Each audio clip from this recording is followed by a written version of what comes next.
Alors, bonjour à tous, je m'appelle donc Laura Lange. Pour repréciser peut-être un petit peu, donc je fais de la philosophie et j'interviens essentiellement dans les entreprises, donc sur les problématiques de management et autres. Et disons que je suis sensible à un mouvement qu'on pourrait appeler, qu'on appelle l'existentialisme, et qui pourrait se résumer de façon très simple par une petite phrase qui serait si je ne suis pas responsable de la tête que j'ai, je suis responsable de la tête que je fais. Donc moi je travaille beaucoup sur la responsabilité personnelle. Donc aujourd'hui le sujet qui m'a intéressée c'est peut-être moins le salaud en entreprise que l'entreprise d'être un salaud, qui se retrouve donc en entreprise. C'est-à-dire dans quelle mesure nous pouvons tous potentiellement être des salauds à tour de rôle et dans quelle mesure on peut aussi l'imputer aux autres. Donc c'est plutôt cette facette-là qui m'a intéressée. Alors, vous conviendrez que dès le départ, le salaud c'est un qualificatif, un attribut vulgaire qui trouve son origine effectivement, qui qualifie une personne mauvaise ou moralement méprisable.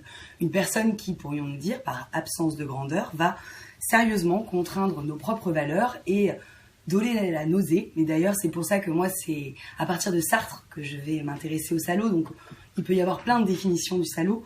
Moi, je vais suivre un petit peu la définition ou l'image qu'en donne Sartre dans la nausée, que je trouve assez intéressante, un regard philosophique assez interpellant. Donc, Sartre était justement un existentialiste. Le salaud, vous pouvez l'imputer de deux façons. Vous pouvez dire, cette personne a du vice par essence. C'est un salaud de père en fils. Fils de salaud. On serait vraiment sur quelque chose qui est, peu importe les actes que vous conduisez, de fait, voilà, vous serez un salaud. Sartre n'était pas du tout dans cette logique. Sartre, c'est plutôt ce qui l'intéresse, c'est l'existence d'être un salaud qui fait que là, tout de suite, j'ai un dédain pour l'attitude que vous avez. Peu importe d'où vous venez. Et ça, c'est assez intéressant parce que du coup, c'est l'attitude de salaud que vous avez et que je méprise. Que je méprise ou qui va m'interpeller. Et qui va donc renvoyer à une des premières des choses, c'est qui est d'abord un salaud? Et bien le plus souvent, le salaud, c'est l'autre. La première des choses, c'est que rarement on s'assoit avec soi-même en se disant on est un salaud. Ça vient, mais souvent après. Donc souvent, le salaud, c'est les autres. Et là, ça rejoint justement une célèbre phrase de Sartre, dans Huis clos, qui nous dit « l'enfer, c'est les autres ». Alors, phrase qui a été clairement assez banalisée. Quand on dit « l'enfer, les autres », il ne s'agit pas de dire finalement, ne rentrons pas en communication avec les gens, parce que cette phrase peut être à double tranchant. Si l'enfer, c'est les autres, dans ce cas, restons seuls avec soi-même, et on sera bien. C'est pas du tout ce que signifiait Sartre. Sartre signifiait que l'enfer, c'est les autres. Pourquoi ? Eh bien, c'est l'enfer parce que les autres peuvent nous juger, et parce que les autres ont un regard critique sur nous, et que ça compose largement le regard que j'ai sur moi. Puisque, en fait, quand je m'isole avec moi-même, ce que je pense, c'est aussi des attributs, une série d'attributs que m'ont conféré les autres et les relations que j'ai pu avoir. Donc, l'enfer, ça peut être les autres. Et l'enfer, ça peut être les autres, justement, quand on n'arrive pas à se sortir de ces représentations que peuvent avoir les autres. Et dans Huis clos, c'est une représentation de 3 personnages qui se retrouvent. Donc, si on fait une analogie avec l'entreprise, ou avec n'importe quelle société, c'est 3 personnages qui se retrouvent qui ne se connaissent pas, donc qui vont tout de suite arriver avec leurs valeurs et le jugement qu'ils vont avoir sur les autres, et qui vont finalement rentrer en discussion, en débat, en combat sur ces jugements-là. Et c'est l'enfer, parce qu'on n'arrive pas à démêler tout ça. On n'arrive pas à démêler tout ça, et donc on en souffre, potentiellement. Et donc ce qui est intéressant, c'est que est salaud celui qui me juge, mais est salaud celui, c'est-à-dire qui me juge. Alors, posture du salaud, ça va être par exemple par méchanceté, qui va m'imputer des choses douloureuses. Mais si, par exemple, vous me dites quelque chose qui me blesse, et donc que je vous juge être un salaud par rapport à ce que vous venez de me dire, j'ai 2 postures par rapport à ça. Soit je vous juge être salaud, et je n'en fais rien. Soit je vous juge être salaud, et je discute ce que vous me dites. J'essaye justement de réagir par rapport à ça. Ce que dit Sartre, c'est que la posture où finalement je vous laisse être un salaud, eh bien, je deviens moi-même un salaud. Parce que vous êtes peut-être en face salaud par méchanceté, et moi, je le deviens par lâcheté. Parce que je ne fais rien de la saloperie que vous m'imposez. Donc, en fait, à tour de rôle, on peut finalement devenir des salauds. Donc, il y a salaud par faiblesse, par méchanceté. Tout ça est effectivement à démêler. Et il dit, effectivement, la posture qu'on peut avoir, c'est celle de mort-vivant. Qu'on reste dans un environnement où on impute aux autres le fait d'être des salauds sans rien en faire. Donc au final, on devient soi-même salaud par lâcheté. Donc, la deuxième chose, c'est effectivement, vous constatez que les autres en face de vous ont une attitude qui vous dérange. Vous jugez et vous enferme, vous arrivez au travail, mais comme en famille.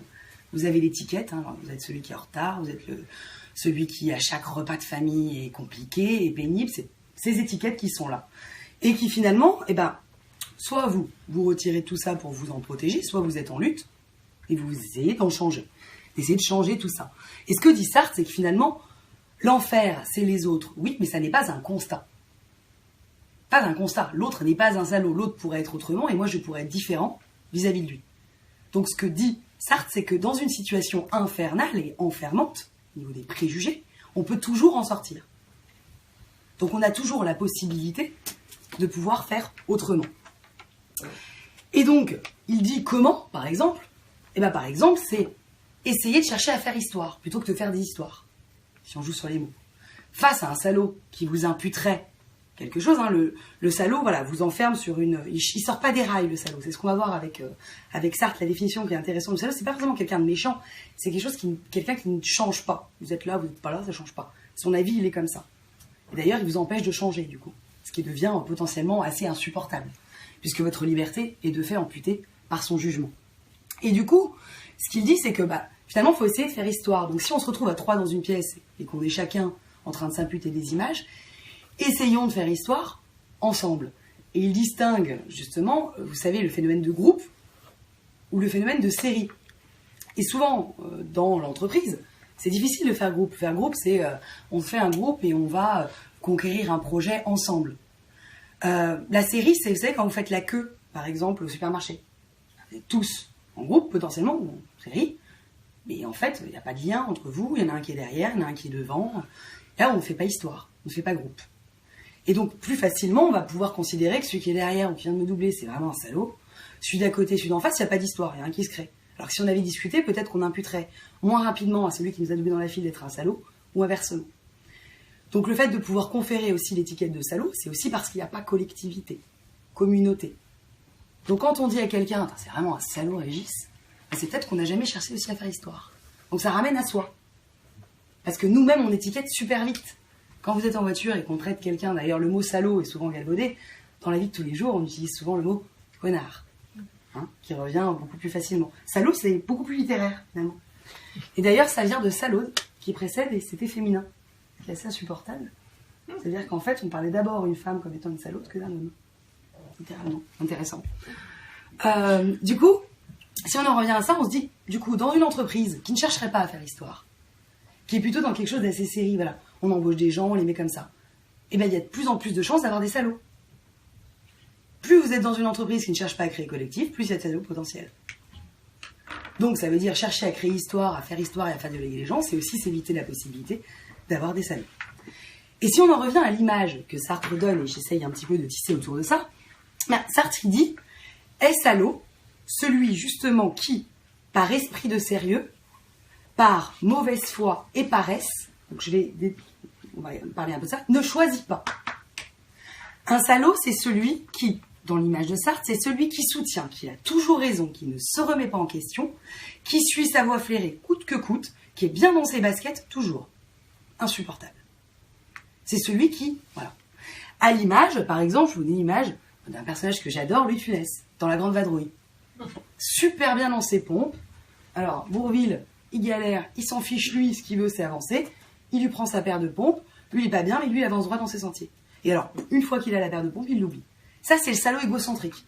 C'est celui qui cherche à avancer, coûte que coûte, le reste, peu importe. Donc, le salaud se mêle de lui, ne se foule pas, j'adore les jeux de mots, mais part justement en grande foulée, sur le sentier qu'il a tracé, bien dans ses baskets, bien chaussé. Donc ça, c'est vraiment l'image qu'on pourrait donner. Le salaud, c'est aussi celui qui, par exemple, se laisse porter et suit le move. Va où tu veux, fais ce que tu veux. Insupportable. Cette posture de lâcher prise. Alors, attention, on a distingué, par exemple, tout à l'heure, le con et le salaud, effectivement. Le salaud, c'est pas Zézette du film Le Père Noël est une ordure ou le con du film Pierre Brochant, qui, eux, suivent naïvement. Bêtement, ils suivent parce qu'en fait, ils n'ont pas forcément réfléchi à la situation. Le salaud, c'est celui qui vous dit, bah écoute, moi, de toute façon, c'est bon, occupe-toi, je m'occupe de mes affaires, toi, tu t'occupes de tes oignons, chacun fait son petit truc. Lui, c'est celui qui vous dit, bah lâche-moi la grappe, y a pas de souci, qui finalement s'en fout de tout, s'en fout de vous, avance tranquillement. Vous savez, ça arrive dans des situations, vous mettez un dossier, voilà. Le salaud, c'est celui qui vous regarde pas, en fait. Vous avez le sentiment d'être là, pas être là. Et du coup, pourquoi c'est violent, notamment dans la lecture de Sartre, c'est que votre existence, ce que vous en faites là tout de suite, ici, maintenant, ça fait rien. Donc le salaud, c'est celui qui lâche à ce niveau-là. Le salaud, c'est celui qui exerce une forme de liberté, d'indifférence aux autres.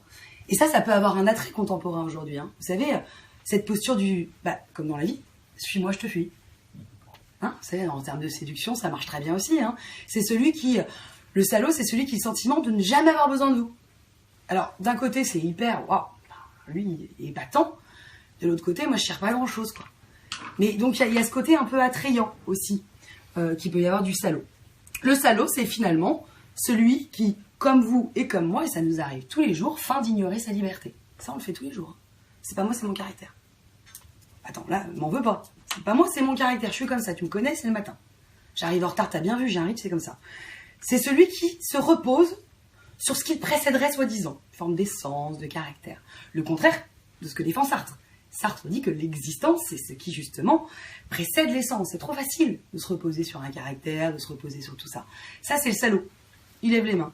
Pas de responsabilité. C'est ce que je suis. Donc ça, c'est vraiment cette posture-là. Et donc, ce serait, par exemple, pour vous en donner une image, celle de Dr House, cynique Diogène des temps modernes. Vous savez, qui finalement, sur sa canne, comme Diogène à l'époque sur son tonneau, lui est prêt à canner seul. Fier, digne, il est bien, il avance. Et il renvoie quelque chose de violent, une forme d'admiration. C'est vrai, parce qu'il est quand même brillant. Mais quand même, ça reste un salaud. Et ça vous renvoie quelque chose de compliqué, parce que n'est considéré salaud que l'autre qui vous écrase aussi. Hein, il y a quelque chose de cet ordre-là. Quand on ne sait pas qu'est-ce qu'on peut jouer dans le cadre de l'autre, on l'impute en tant que salaud. Donc le salaud est un loup solitaire, absolument pas solidaire. Et ça, justement, ça coûte. Et d'autant moins solidaire dans une société comme la nôtre.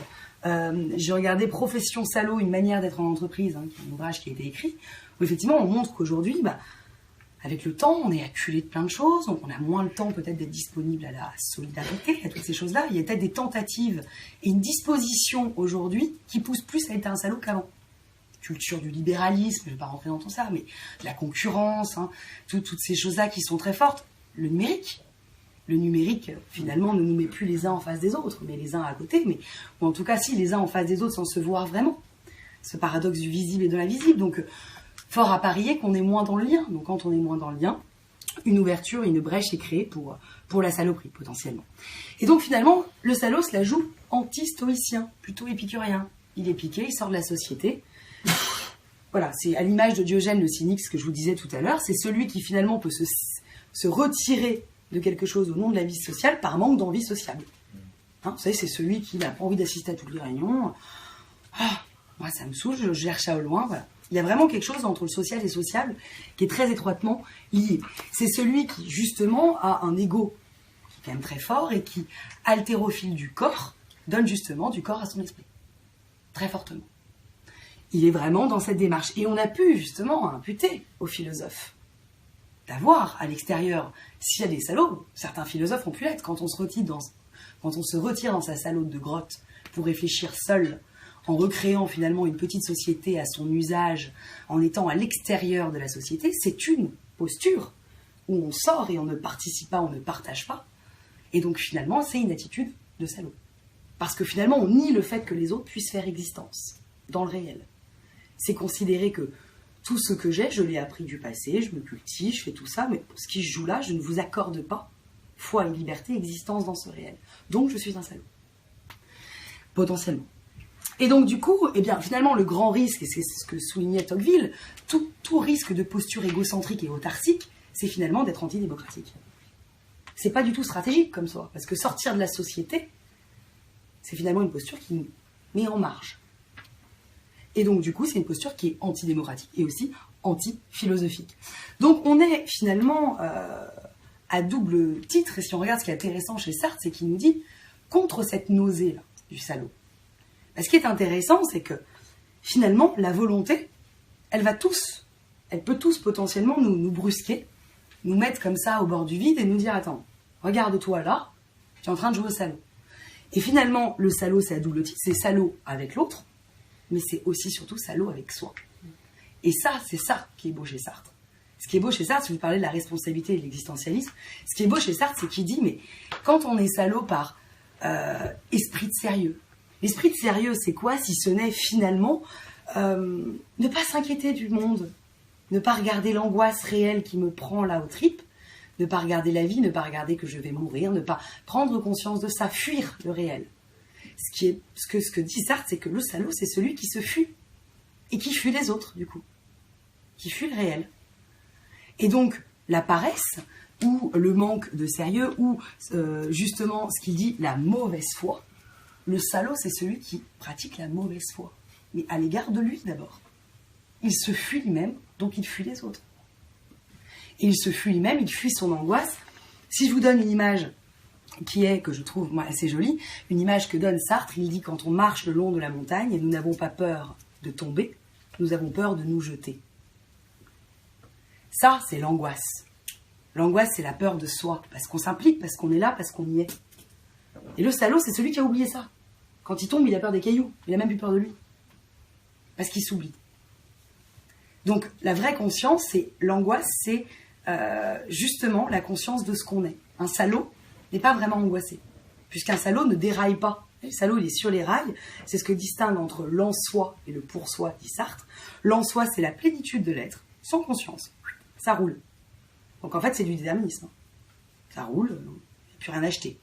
Et le pour-soi, c'est ce projet. C'est justement, si on n'est pas une substance, on a une conscience, il se passe des choses. Et donc voilà, on se gagne en fait. Et donc, le pour-soi déraille. Et donc c'est super bien de dérailler. Péter un câble. C'est bien de péter un câble. Ça fait pas de nous un salaud. Ça fait de nous un salaud qui réfléchit sur notre propre saloperie potentielle. Et donc du coup, c'est plutôt rassurant. Parce que dire à quelqu'un qui a pété un câble, tu es un salaud, non. Quelqu'un qui a pété un câble, c'est peut-être quelqu'un qui justement sort des rails. Donc voilà, il peut y avoir quelque chose à ce niveau-là. Et donc finalement, ce qui est beau dans le message de Sartre, c'est de dire, mais si tu es libre, puisque nous sommes des êtres libres, nous sommes libres d'être des salauds, et nous sommes libres de ne pas en être. Mais si nous sommes libres de ne pas être des salauds, nous sommes aussi libres d'être des salauds. On est libre toujours. Et c'est ça la beauté de Sartre. C'est que nous ne sommes jamais enfermés. Nous ne sommes pas une essence, nous sommes une existence. On a pu être un salaud. Et on peut aussi se racheter. On peut aussi changer. On a pu avoir une critique vis-à-vis d'un ami acerbe. Et on rentre chez soi en se disant « Qu'est-ce que j'ai dit ?» Mais ça ne fait pas de nous des salauds. C'est-à-dire que on n'est pas salaud, N-A-I-T, on n'est pas un salaud, et on n'est pas un salaud. On est parfois un salaud. Et un salaud, c'est un homme qui s'est oublié. C'est un homme qui a renoncé à lui. Enfin, il y a quelque chose, en tout cas moi j'adore penser à ça, parce que du coup ça m'évite d'enfermer les gens, puis je me dis que si parfois j'ai été moi-même un peu salaude, eh bien au moins on m'en excusera. Donc du coup, voilà ce que dit Sartre, et finalement ce que dit Sartre c'est la beauté de la conscience, c'est de néantiser. Ce que dit Sartre c'est néantiser. Néantiser ça veut dire considérer que derrière ce possible il y en a 30 000 autres. Je néantise. Ça peut faire peur néantiser. Mais en même temps ça veut dire je peux être autrement et je suis ce que je fais tous les jours. Quand je me lève le matin, je suis ce que je fais. Et donc voilà, on est vraiment dans cette démarche-là. Et donc, du coup, peut-être, pour terminer, je vous citerai dans La part de l'autre, c'est Éric Emmanuel Schmitt qui nous dit « Tant qu'on ne reconnaîtra pas que le salaud et le criminel sont au fond de nous, on vivra dans un mensonge pieux. » Donc du coup, ce que je trouve intéressant avec Sartre, c'est de dire « Oui, nous pouvons être salauds, mais nous pouvons tous aussi être les salauds de notre propre saloperie. » Donc je vous invite à réfléchir à ça. Voilà.